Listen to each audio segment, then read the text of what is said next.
Welcome to Banyen Books, Branches of Wisdom, celebrating the joy of bright ideas and heartful lifelong learning. Branches of Wisdom is a series of intimate conversations with the world's most influential authors and visionaries. We explore spirituality and the human mind, ecology and culture. Most episodes are recorded with a live audience. You can join our live events and submit questions to your favorite guests. Check out our upcoming schedule at banyen.com. Since 1970, Banyen Books has been a rich oasis at the crossroads of wisdom and philosophy, offering resources for humanity's evolving paths. We're a locally owned, independent bookstore in the heart of Vancouver's Kitsilano neighborhood. Visit us in person or shop online at banyen.com. Please subscribe, follow, like, and leave your reviews for the podcast. And now, enjoy.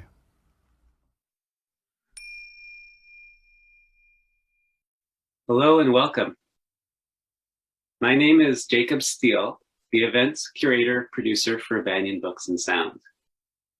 Today, we are delighted to be hosting fermentation master Sandor Katz for a presentation on his new book, Sandor Katz's Fermentation Journeys. Sandor Katz is a fermentation revivalist. He is a James Beard Award winner and a New York Times bestselling author of 4 previous books, including Wild Fermentation, The Revolution Will Not Be Microwaved, The Art of Fermentation, and Fermentation as Metaphor. The hundreds of fermentation workshops he has taught around the world have helped catalyze a broad revival of the fermentation arts. He has been described as the high priest of fermentation by the New Yorker and as a fermentation master by the Wall Street Journal. His new book, Sandor Katz's Fermentation Journeys, features the recipes, processes, cultural traditions, and stories from around the globe that inspire his life's work. It is a cookbook and more, destined to become a modern classic essential for every home chef. You can learn more about Sandor's work at wildfermentation.com. Without further ado, I present to you Sandor Katz. All right. Thank you so much, Jacob. Thank you to people around Vancouver and beyond who are with us today. So I'm going to talk a little bit about my new book and how I came to write it, and tell a little bit about my journey.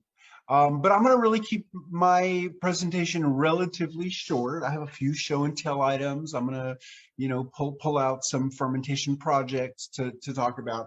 But I want to keep my presentation relatively short in order to maximize the time that we have available for, more interaction, to hear, what's on your mind. And certainly it'll be, more satisfying for you and more interesting for me, if we talk about the things that are on your mind. But I'll just start by giving a little overview of this is my new book. I get to just call it Fermentation Journeys. It's a book that I've really been thinking about for, I don't know, maybe over the last 10 years or so. Basically, the story of how I fell into fermentation. I did not, as a child, think I was going to be a fermentation revivalist and write about fermentation. Like almost every human being in almost every part of the world, I enjoyed certain flavors of fermentation. We always had yogurt in the refrigerator. I liked yogurt. As a kid, I had a reputation for loving pickles.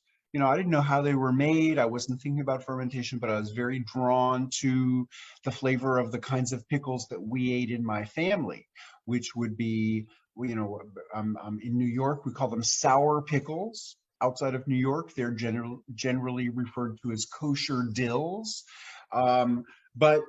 Basically they're cucumbers fermented in a saltwater brine with garlic, dill, sometimes chili peppers, sometimes grape leaves to help keep them crunchy.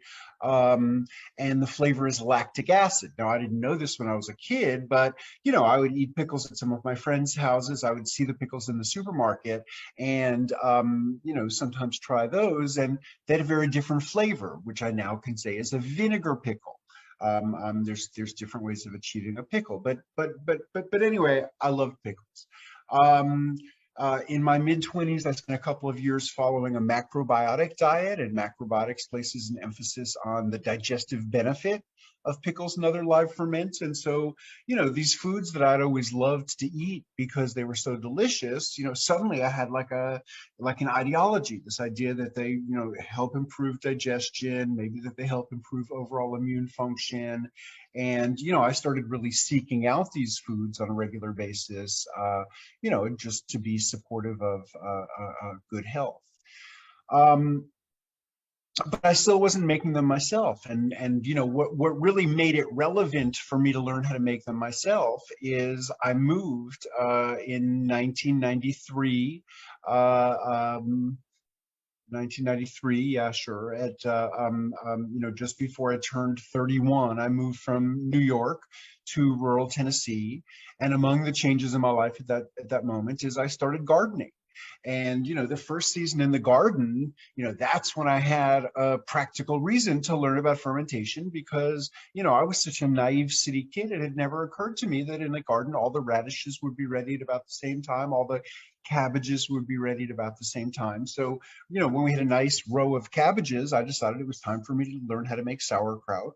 I knew sauerkraut had something to do with preservation, so it seemed like the thing to do with a bunch of cabbage all at once. And I looked in The Joy of Cooking, and I learned how to make sauerkraut from The Joy of Cooking. It was deceptively simple: chop vegetables, salt them, season them if you like, get them juicy, pack them into a jar or a crock. And then after that first batch was so delicious, I just started experimenting. I'm sort of constitutionally unable to follow a recipe exactly. So, I just started like playing around with different vegetables. What happens if you add carrots? What happens if you add turnips? What if you use a different kind of seasoning? What if you vary the amount of salt? And I just started experimenting, and I also learned how to make yogurt, and I played around with country winemaking, and sort of slowly I became obsessed with the whole idea of fermentation, and, started looking in books, from different cuisines around the world to try to learn about, fermentation processes in those parts of the world. And, the first few years, it was largely a personal obsession that I shared with my friends. Then I got a reputation. A friend started calling me Sandor kraut because I was always showing up with sauerkraut. And I got invited to teach. Some people I knew who live in a community who were organizing what they described as a food Skillshare event invited me to teach a sauerkraut making workshop. And that was really interesting. I mean, it was fun to demystify the process for people, but it also, people's questions forced me to do some more research about this process. So for instance, I never had been concerned about the safety of it, but, people started, holding up jars of vegetables that we'd shredded and saying, how can I be sure I have good bacteria growing in here and not something dangerous? And so, that forced me to do a little bit of research to be able to answer people's questions. And, it turns out, fermented vegetables are about the safest food we know. I mean, statistically, vegetables are much safer after they have been fermented than they are when they are raw, because the process protects. I mean, even if they happen to have been exposed to cells of, some organism that could potentially be pathogenic to us, the great likelihood is that in the fermentation, the lactic acid bacteria would dominate, and as they acidify the environment, they would destroy the pathogens. It's just very convenient for us that the pathogens that are worrisome and can hurt us can't tolerate an acidic environment. So anyway, I mean, it was fun for me to learn, to teach, and it forced me to learn more. And I did this 1998, 1999, 2000, and 2001. I had a conflict and I couldn't make this annual event, and I really felt terrible about it. And as a result, I spent a month writing down all of my fermentation recipes, and I produced a little zine that I self-published. There's not an illustration in it. It's just, sort of recipes and me talking about the foods. And, I called this Wild Fermentation, but it was Wild Fermentation, a do-it-yourself guide to cultural manipulation. So anyway, that is what became Wild Fermentation. I organized a book tour. My book tour for Wild Fermentation from 2003 somehow never ended because, as I knew from the start, there are people who are passionately interested in fermentation. There are people who are very curious about fermentation.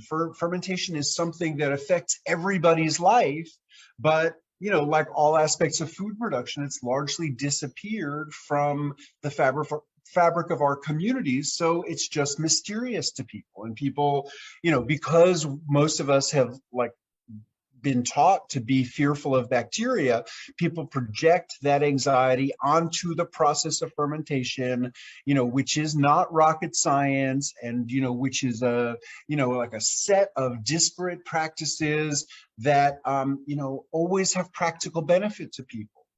A preservation method would not be practiced year after year after year if there was a 75% or a 90% success rate, meaning that a 25% chance or a 10% chance that it could make people sick. So, all of these are processes for safety and other practical benefits, preservation. Sauerkraut, yogurt, cheese, these are all, strategies for, preserving abundance to eat at some other period of the year where there's not so much abundance. That's not the only practical benefit. Fermentation pre-digests food and makes nutrients more bioavailable to us. It breaks down certain toxic compounds. It generates some additional beneficial compounds. And then there's the probiotics. We're learning more and more about how important bacteria are to our health and well-being, to every aspect of our physiology. The trillion bacteria that are in residence in our bodies, in great biodiversity, but importantly, in less biodiversity than people in the past had, as a result of chemical exposure, as a result of diets with more processed food and less fiber. We are experiencing narrowing biodiversity in the gut, and we're not sure all of the sort of collective health problems that we experience are related to that, but many of them are. And so this idea of diversifying gut bacteria can potentially improve every aspect of our health. Certainly it can improve digestion and immune function. There's some new evidence that it can potentially shift our brain chemistry and improve our mental health.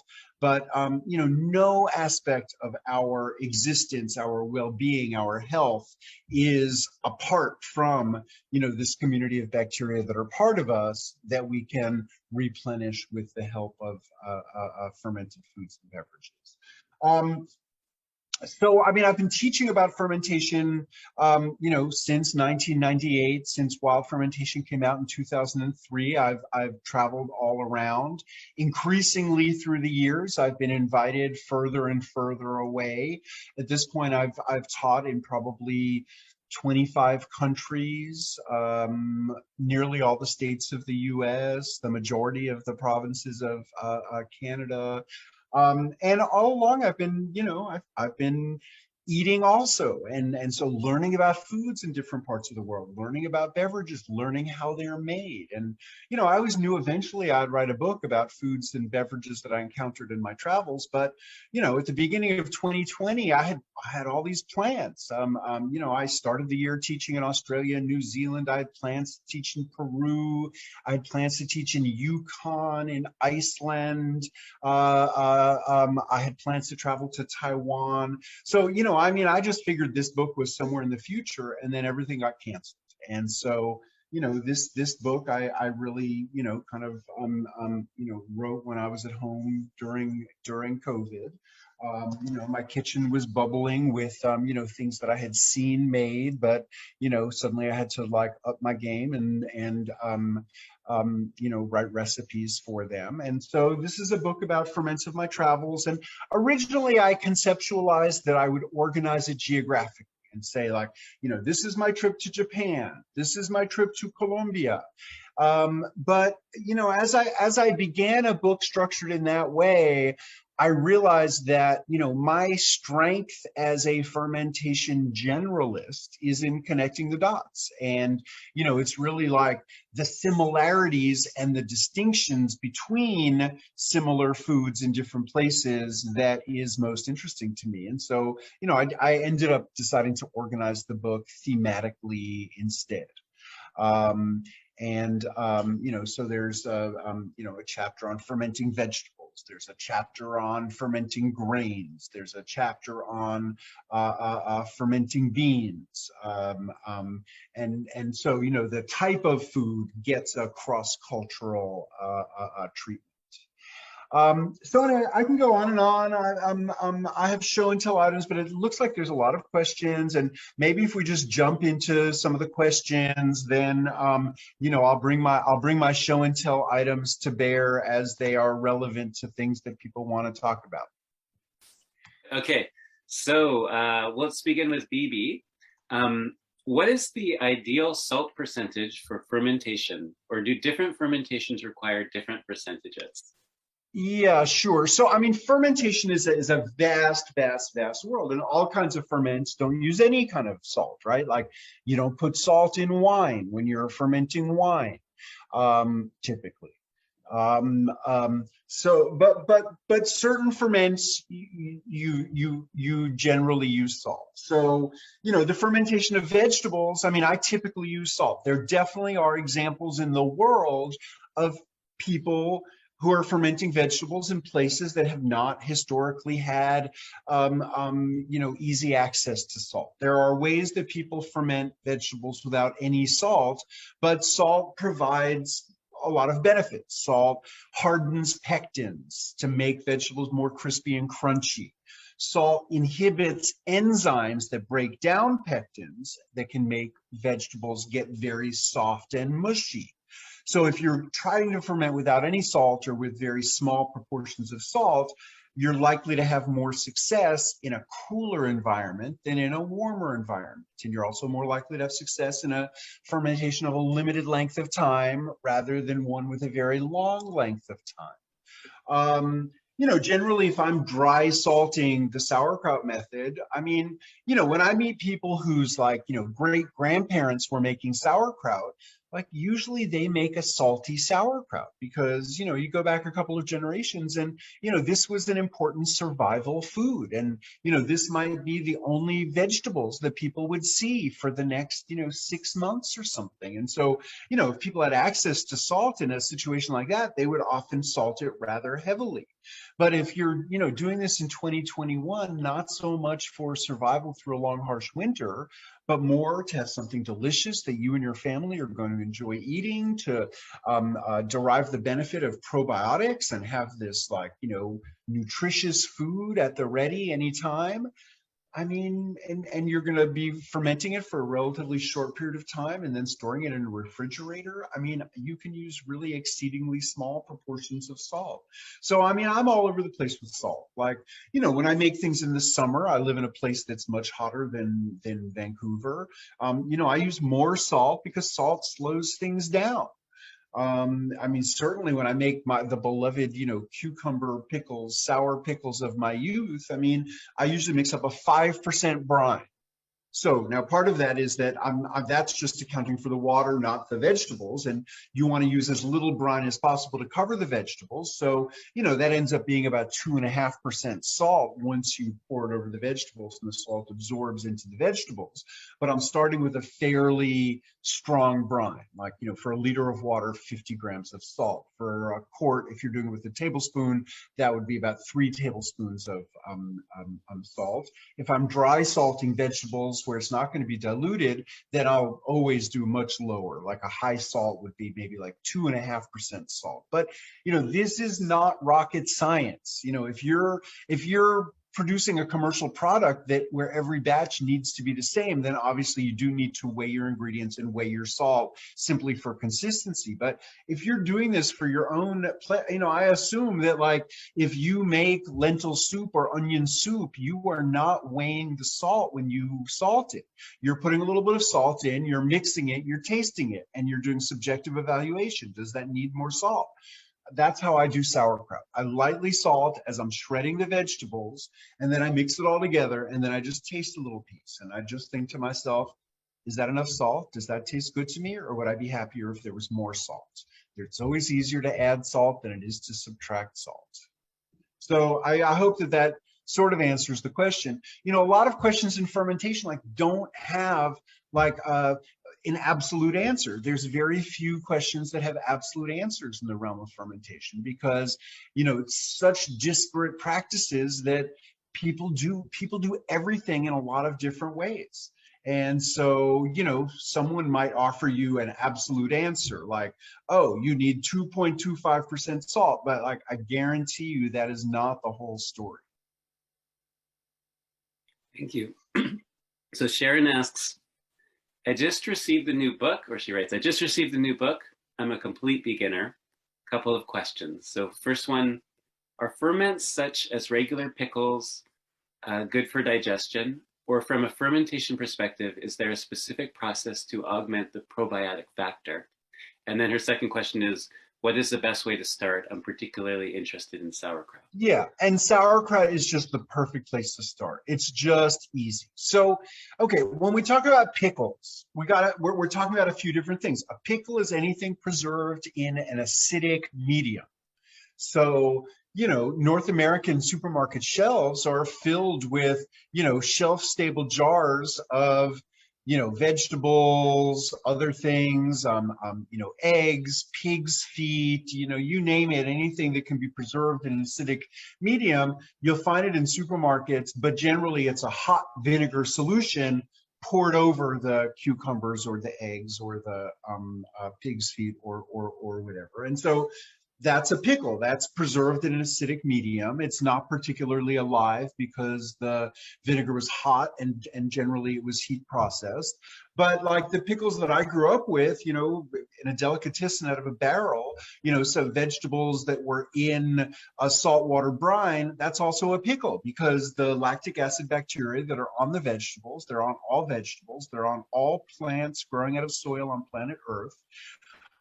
Lactic acid bacteria are basically metabolizing carbohydrates in the vegetables and turning them into lactic acid. And so over time, lactic acid is building up in there and it's acidifying and preserving the vegetables. That latter kind where the acid is derived from a fermentation of the vegetables is definitely like where you're going to find the best probiotics, at least from fermented vegetables. I mean, there's other fermented foods that have probiotics. I mean, the key is you want to eat things that are fermented and then not cooked or heat processed after their fermentation. So, let's take sourdough. If you want to eat a sourdough dough raw, that's teeming with probiotics, but who wants to eat raw dough? It just doesn't taste very good. After you bake it into bread, it's delicious, but because of the high heat, it's no longer alive. So just certain foods lend themselves more easily to live culture consumption than others. But fermented vegetables are the perfect way to start. Sauerkraut is the easiest method, but certainly not the only method. And, one of the themes that I explore in my new book is Chinese methods of fermenting vegetables. And, as someone who's been, thinking a lot about sauerkraut for half of my life, the story that is repeated throughout the literature is this idea that the idea of fermenting vegetables in a salty environment comes from China, and that it's nomadic people of Central Asia that witnessed it in China and brought the idea westward through Central Asia and into Eastern Europe.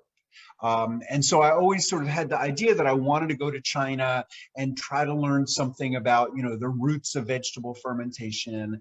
And in 2016, a Chinese American friend invited me to go to China with her mother. And, we had a beautiful, beautiful trip. I learned so much, but I learned, among many other things, some great Chinese methods for fermenting vegetables that are not quite like sauerkraut. They're their own thing. But this is a style called Pao Tsai. And this is a brine. It's turned pink because I put some purple daikon in a few weeks ago, and the pigment from the daikons has gone into the brine and given it some color. But this is a spiced brine. It has ginger, and these are called black cardamom. It has some chili peppers. It has Szechuan peppercorns. And then the first batch of vegetables that I put in, I left for about 2 weeks, but now this is months old. And now I really just put vegetables in for, a few days or maybe a week at most. And, over time I've added more. I just recently added more ginger and chilies and Szechuan peppercorns to the brine. You have to add more salt because salt absorbs into the vegetables, and every vegetable you take out, some salt migrates out with it. But this has been so fun having like a perpetual brine like this. So all I'm saying is there's a lot of different ways you can ferment vegetables. I absolutely recommend sauerkraut as, just the easiest, most straightforward way to start.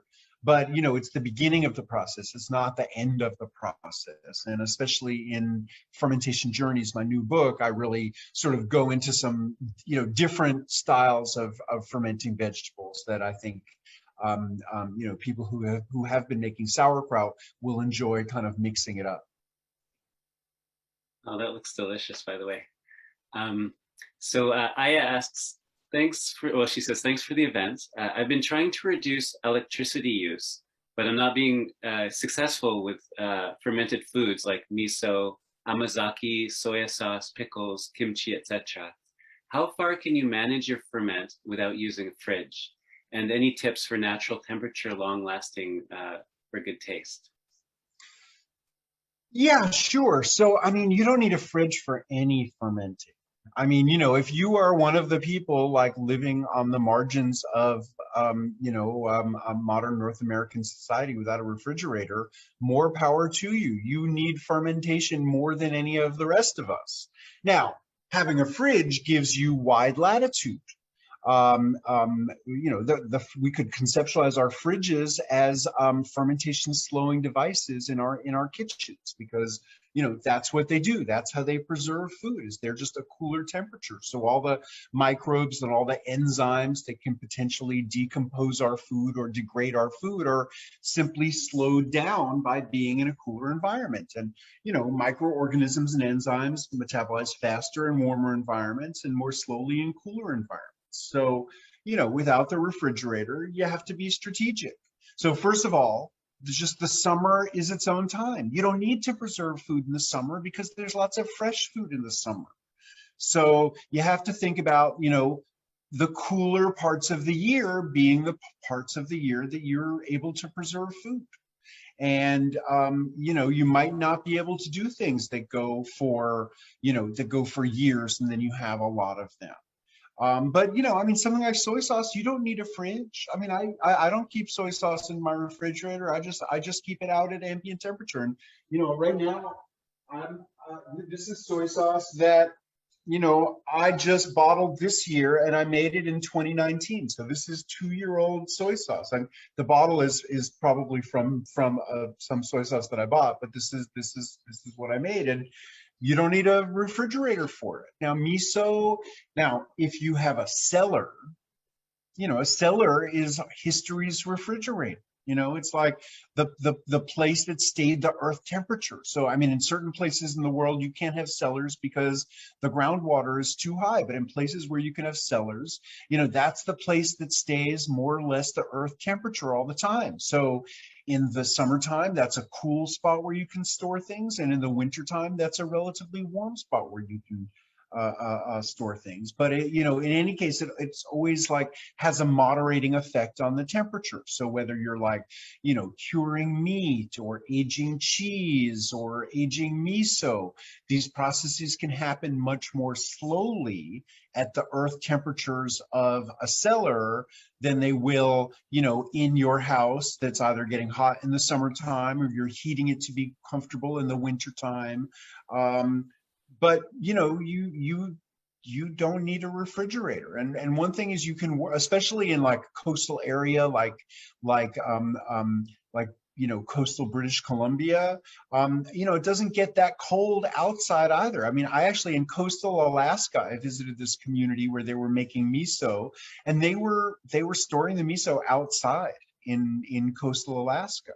And they were able to do that because they're in a place that doesn't get like super cold, and the miso is very salty, so like it doesn't freeze. Like if the temperature gets below freezing, even significantly below freezing for a short time, it's not gonna be able to freeze the miso. So I mean, I would just encourage you to think about like, that most of these foods don't really need the refrigerator. Now, they might last longer in the refrigerator. They might stay fresh longer in the refrigerator, but most of them can be maintained perfectly well at ambient temperatures, although sometimes for more limited periods of time. But things that are salty, acidic, and aged, things like this, they don't need to be in the refrigerator. Like the worst that might happen is if there's a big surface area exposed, you might get a little floating island of some mold on there. I mean, any food will last much longer if the vessel is completely full or nearly completely full. Like most food degradation has to do with oxygen, whether it's surface mold growing, whether it's oxidation of nutrients. So, just try to bear that in mind, that, package things in ways that minimize airspace and air exposure. Great. So Joyce writes that she's a total newbie, many food sensitivities, gluten-free, interested in keeping things simple and having success. So for her, would making buckwheat sourdough be a good first project? Yeah, so buckwheat sourdough is a recipe that is in wild fermentation. And it's really just like the easiest and the most delicious, totally gluten-free bread that you can make a loaf and slice and make sandwiches with, that I have had.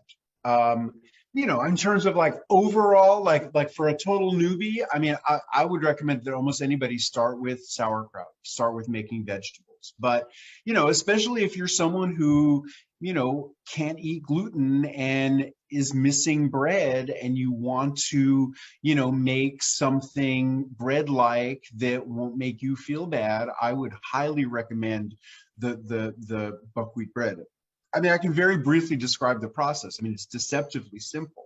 You take raw, whole buckwheat groats, about 3 cups of them will make about a loaf of bread. Soak them in water overnight. Then strain out, drain off that soaking water, which will develop sort of mucilaginous strands. Get rid of that. And then put it in the blender with a little bit of fresh water, and then blend it into a smooth paste. Add just as much water as you need for the blender to be able to blend it into a smooth paste. And then rise that batter for about 24 hours and put it in a vessel big enough for it to like double in size, because it will. And then mix some salt in, and then put it in a loaf pan. The key to having a good loaf is you need to heavily oil that pan. And then what I do is I take sesame seeds and I just shake a layer of sesame seeds on the bottom and the corners and as much of the sides as I can, because it's a very sticky batter. This, the mucilaginousness of the grain is what holds it together into a nice loaf of bread, but it's also sticky. It'll want to stick to the sides. So the sesame seeds or other little seeds just, help it not stick so bad so you can get the loaf out. Then you bake it for a little more than an hour at like 350 degrees Fahrenheit. Then you take it out, leave it in the pan to cool for like 10 or 15 minutes, then take a knife, run it around the edges and take it out of there. And I mean, it's a beautiful, straightforward process. I mean, most of the fermentation of grains is really, really straightforward. It's water. Like the thing that, like, just like a cabbage, and all vegetables have lactic acid bacteria, all grains have lactic acid bacteria and yeast. It's just the fact that they are dry in their mature state is what gives them their shelf stability. And nobody's ever fermented a grain or a bean in order to preserve it because they preserve so well in their mature state. All you have to do is keep them dry. But the first step of every fermentation process of grains and beans is adding water. And some of the processes, that's the whole thing, is you just add water. Like I have a recipe for kysil, which is a word from Belarus where my grandparents came from. But kysil is fermented oats. So, I made the liquid becomes like oat milk. I mean, it's so rich, it's so flavorful and delicious. And then the oats themselves, you add a little bit of fresh water and cook it into the creamiest oatmeal you've ever had. So just the fermentation just makes everything creamier and easier to digest and more flavorful. And that's the whole thing. There's nothing besides soaking that's involved. Something like Indian dosas, which are these rice and lentil crepes. You soak them and then you put them in a blender, just like with the buckwheat bread, blend them into a batter, let that batter rise and ferment, and then you create these, beautiful little crispy crepes out of them. But, the fermentation of grains and beans, there are certainly examples of more complicated ones where you're trying to get some specific organism to grow. But, most of the simple ones they're wild fermentation. It's basically, supporting the growth of whatever's dominant on them, which tends to be lactic acid bacteria and yeast. Zona asks, can you please tell us about fermenting fruit, including lemons and oranges, if it's possible to ferment? Yeah, sure. So, I would say that for most people, the highest and best use of fruit for fermentation would be to make alcohol. So, wine, cider, this whole world of country wines where, you can make wine out of anything flavorful. You make a sugar water solution and then you infuse it with your elderberries or your sumac flowers or dandelions or blueberries or blackberries or whatever. So that's one direction, is you can go in like an alcoholic direction with fruit. But you can also make pickles out of fruit. Especially in Russian cuisine, there's a lot of pickling. It's not so much generally out of like citrus, but crab apples or cherries or even watermelons. There's a lot of pickling. So if you sort of introduce salt, then that will typically create an environment that is going to favor the lactic acid bacteria, which are also always present on fruit. So, and then, there's all kinds of hybrid traditions. So like there's a style of kimchi that people in Korea enjoy that's fruit kimchi, where, in addition to, some cabbage and some spices, you'll have some fruit, maybe some pears, maybe some apples. I love to like mix a lot of different fruits in. One year I was in the Pacific Northwest in like July, and we made this beautiful like multi-berry fruit kimchi.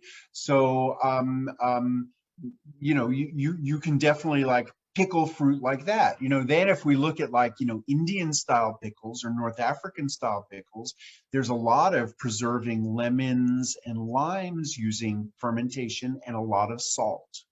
So like, I mean, I don't have it in easy reach. It's on the other side of the room, but like I have a lime pickle that I made like 2 years ago. And I mean, I'm almost at the end of it, but it's never been in the refrigerator. I basically quartered the limes and left them connected at the end. And then I made a mixture of, salt and all of these Indian spices. I mean, I can't off the top of my head remember exactly what spices I used. And then I just sort of packed that spice mixture into the center of each of the limes. And then I packed all the limes into a jar. And then I did this thing that comes up in a lot of Indian pickling recipes where like I put them out in the sun and then I'd bring them in at night. And then I'd put them out in the sun for like a week. I would put it out whenever it was sunny. And, I think that the idea is that the sun, helps draw juices out of the vegetables. The salt helps also. But, over time it gets juicier and the vegetables get submerged. And in that sweet, salty, sour, spicy medium, there's a little bit of fermentation, and the physicality and flavor of the limes is really well preserved. So yeah, there's a lot of different ways you can ferment fruit. Personally, I would generally think of wine as the as the first thing. Yeah. Great. So Trevor asks, you traveled to Asia, and I followed and enjoyed that journey. Thank you. I'm just wondering if you have a list of places that would be beneficial to visit. When I go to Japan next, I plan to try to visit some fermentation business if I can, or areas that would be of interest. Well, I mean, if you're interested in world fermentation traditions, there's no area of the world that would not be of interest. I mean, there's just, there's different kinds of fermentation processes everywhere. Now, Japan is a place where, there's there's a high population density, but there's also, just a huge amount of fermentation. I mean, fermentation processes have a really, kind of central role in Japanese cuisine. And so I would say wherever you're going in Japan, the production of fermented foods is extremely decentralized in Japan. And, every town beyond the tiniest size is going to have a miso shop. They're going to have a sake maker. And so, you can find these things. I wouldn't know enough to specifically say like, oh, this region of Japan you should definitely go to, or that region of Japan. But, fermentation is so prominent in Japanese cuisine that I think wherever you go, you would, be able to find producers who would be, happy to, show you what they're doing. Sometimes, people have really wanted to know, like, okay, where in the world is there the most fermentation? And I just, at this point, I think, sure, there might be places like, Japan where it's more obvious how important the role of fermentation is in people's diets and lives. But I just think everywhere. Fermentation is so integral to how people eat. So like, you take a place like Turkey, and I have not been to Turkey, but, you take a simple food like yogurt, which comes from Turkey, and there's all these subsidiary foods that are based on yogurt. So like I've had just dry blocks of yogurt that you just sort of chew on and gnaw on and suck on. And, it could really like, I could see how that would be a great like traveling food, or, it would be easy to carry, it could occupy you for a long time, and you'd have the feeling that you're like getting something out of it. And then in this new book, I have a section on tarhana, which is this amazing Turkish food that I learned about from a Turkish food writer that I met at a conference. But tarhana is basically yogurt and some form of wheat flour or bulgur, and often vegetables or sometimes fruit also mixed in. And then, they're all mixed together and fermented together, and then it's dried. And then it becomes the basis for soups. So it's like, you could think of it as like, the world's first instant soup, because it was all these like flavorful dehydrated elements that you could simply pour boiling water on them and have something, really delicious and substantive to eat. Or you could use it for the basis of, let's say you're making a stew and you just want some to thicken it up and give it some flavor. You could use it in an application like that as well. But really what I'm trying to get at is like fermentation's everywhere. I mean, throughout Central and South America, throughout Africa, everywhere in the world, people have distinctive fermentation practices. So it's not, just certain regions. It's really a global phenomenon. Are there patterns that you see of how fermentation styles differ in general regions? Well, I mean, I would say the biggest patterns I see have to do with climate. So, in the tropics, there's never a long season without food.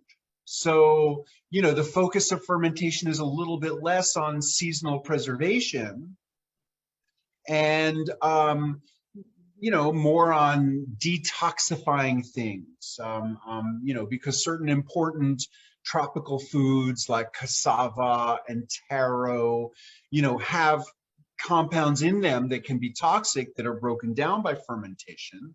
So, detoxifying food becomes more important. Whereas, in the, far northern places and the far southern places, preservation becomes more important. I mean, like in the Arctic regions of the world, I mean, people never could have settled like in, the northern parts of Canada and Alaska and Siberia and Greenland. And so,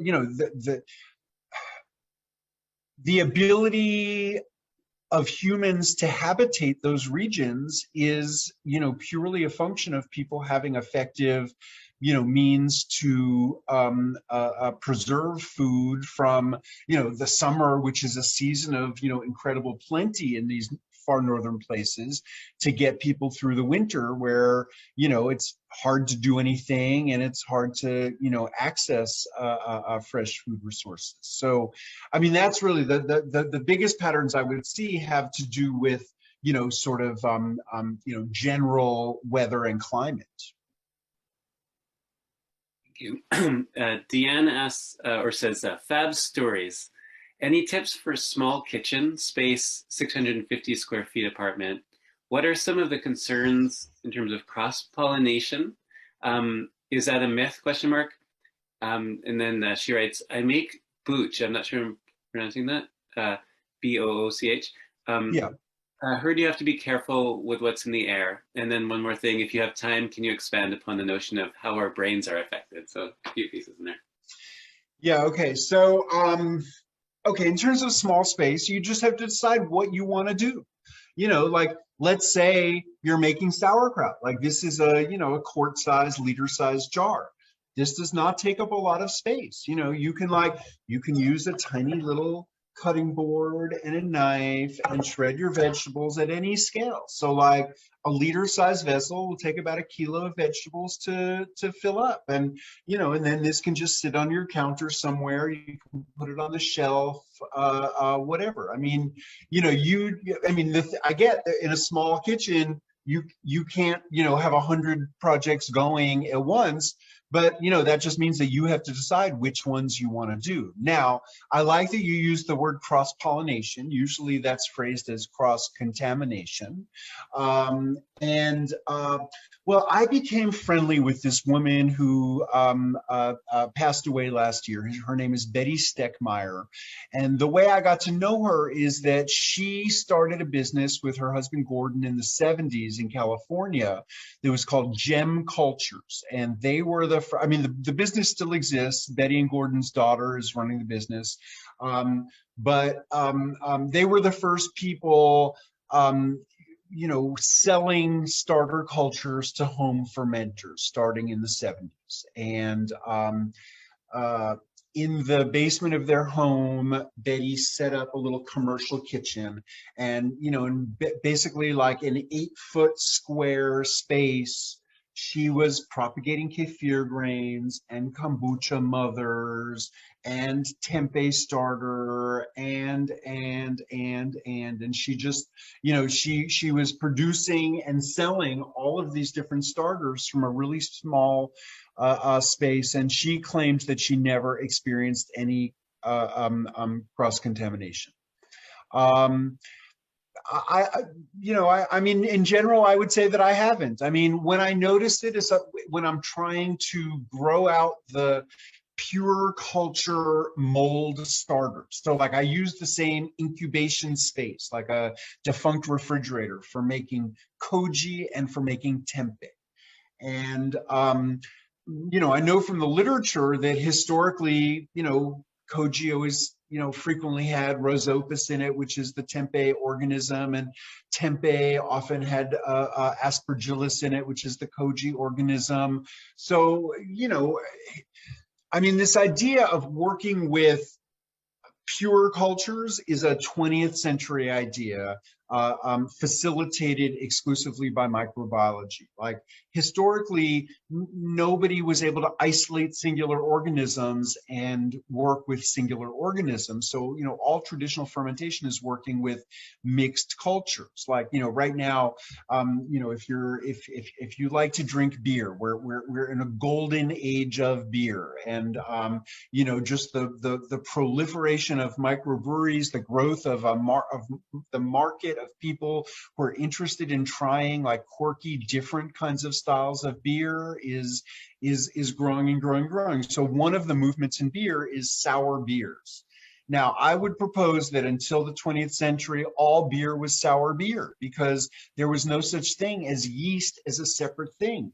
And yeast is always in the presence of lactic acid bacteria. So, in its natural habitats, if you just capture yeast from a berry or something, it'll always be with lactic acid bacteria. So, I would just say that, people always contended with the presence of lactic acid bacteria in their beer until the 20th century. And then our palates got narrowed. So like, I was visiting my dad a month ago, and, I went to the beer store and I bought a sour beer, and my dad wanted to see what I was drinking, and he had a little taste of it, and he just made this face like, he just couldn't imagine that anyone would want their beer to taste like that. But I mean, I just find it incredibly delicious.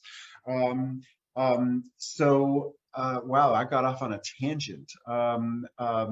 Pure cultures, cross-contamination. Yeah, I mean, you really don't have to worry about cross-contamination. I mean, maybe if you're doing some very, very specific thing, you would need to, but for most home fermentation, it wouldn't matter at all. And generally, it's very minimal, like how much the organisms are affecting one another through the air. More, it's a question of like what's on the substrate, what's on the flour, what's on the cabbage, to a limited degree, what's on your hands.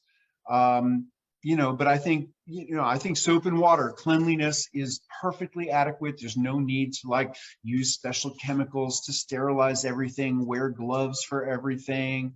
Just keep reminding yourself, this is not rocket science. Now, there was some question at the end of her series of questions.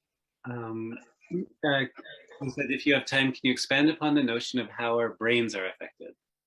Well, okay, I can't tell you much. I'm certainly not a neuroscientist or anything like that. But I can tell you that, like, over the last 20 years since the Human Microbiome Project, since, we've had, more and more sophisticated tools to be able to study the community of bacteria in our bodies and, begin to comprehend ways in which they affect our well-being, it has been observed that serotonin and other chemicals that we know affect our brains, how we feel and how we think, are regulated in ways we don't fully understand by bacteria in our intestines. So, the only all I can really offer is general advice. And I feel like, whenever I hear people talking about probiotics in specific terms, it drives me crazy. Like, I've heard people saying that, like, oh, probiotics will prevent you from getting COVID. There's no data to say that.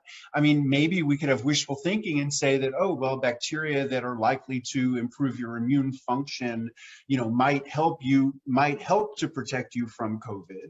But, there's no specific evidence suggesting that, eating fermented foods is going to like prevent the possibility of you getting COVID, for instance. I once saw a kombucha website that claimed that, if you drink kombucha every day, it will prevent your hair from ever going gray. And I can tell you, when I read that, my hair didn't look like this. So, not that I drink kombucha every day at all, but I do, I've drunk kombucha on a semi-regular basis since long before my hair was like this. But anyway, you can't believe everything that people say. And I think that, the power of probiotics at this point is best articulated in a really broad way, which is that restoring biodiversity in the gut has the potential to improve digestion, improve immune function, and potentially to improve mental health. But it's really broad. I mean, that's not to say in any given situation, like, oh, you're feeling depressed. Oh, the sauerkraut is going to make you feel better. Like, oh, you're feeling run down and like you might be getting a cold. Oh, this sauerkraut is going to make sure you don't get a cold. Oh, you're experiencing constipation. Eat the sauerkraut and it's going to, get you regular again. I wish it were that straightforward, but it's not. But on the other hand, it's something positive that people can do for themselves that may well make a huge difference. I mean, I have heard so many testimonial stories from people who, tell me like they experienced terrible digestive problems for years. They started incorporating, sauerkraut and other live ferments, and their digestion improved. So, I believe it. There's no reason that it shouldn't.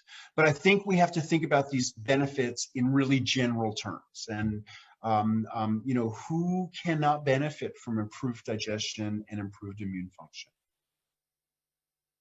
Thank you. There's so many questions. We're not going to be able to get to half of them, but I think we have time for one more. This is from Hugh. He writes, I like to ferment a jar of ingredients for a frittata for about 10 days. Would there be any benefit to fermenting them for just one day? In other words, is something always better than nothing? Cheers and thanks for the revolution. Yeah, sure. No, I have many times volunteered to make coleslaw for some big event, and I'll like ferment it for 2 days, then mix it with mayonnaise. Nobody has to know that it's fermented. A lot of people don't find the flavors of, a 6-week-old sauerkraut to be accessible. For some people, the acids that accumulate over such a long period of time makes for too strong of a flavor. So you got, my MO is meeting people where they're at. And, in any kind of fermentation, the fermentation byproduct, whether it's lactic acid, acetic acid, alcohol, whatever it is, it's building up over time. And so you can ferment it for a longer time and have a stronger flavor with a fuller accumulation of the fermentation byproduct, or you can do it for a shorter time. There's lots of reasons why you might want to do it for a shorter time. Well, wow. Well, thank you so much for joining us today, Sandor, and sharing these inspiring recipes and wisdom. There were many requests to invite you back to speak after your last talk a few years ago. So I'm glad we've been able to do this. And I believe it's a brave frontier with deep roots in the past that you're revitalizing. I just want to remind everybody you can get Sandor Katz's Fermentation Journeys as well as his other books from Banyen.com. And this new book is destined to be a contemporary classic. Find out more about Sandor Katz's work at wildfermentation.com. And on behalf of Banyen Books, thank you all for coming out today. And thank you, Sandor. And thank you, Jacob. And thank you, people who devoted part of your day. And I wish we had time to answer all of the questions. Well, they can write you at your website. Am I correct? Yeah. Absolutely. Okay, well, thank you so much. Have a great day. Bye-bye. Thanks for joining us for Branches of Wisdom, a podcast of Banyen Books and Sound, Canada's spiritual and healing resource since 1970. Our podcast producer is Jacob Steele. The show is edited by Abdo Habani. Watch all our conversations on YouTube by searching for Banyen Books, or listen on your favorite podcast platform. Please subscribe, follow, like, and leave your reviews and comments. We love to hear from you. For all our live events, books, and more, visit us at banyen.com.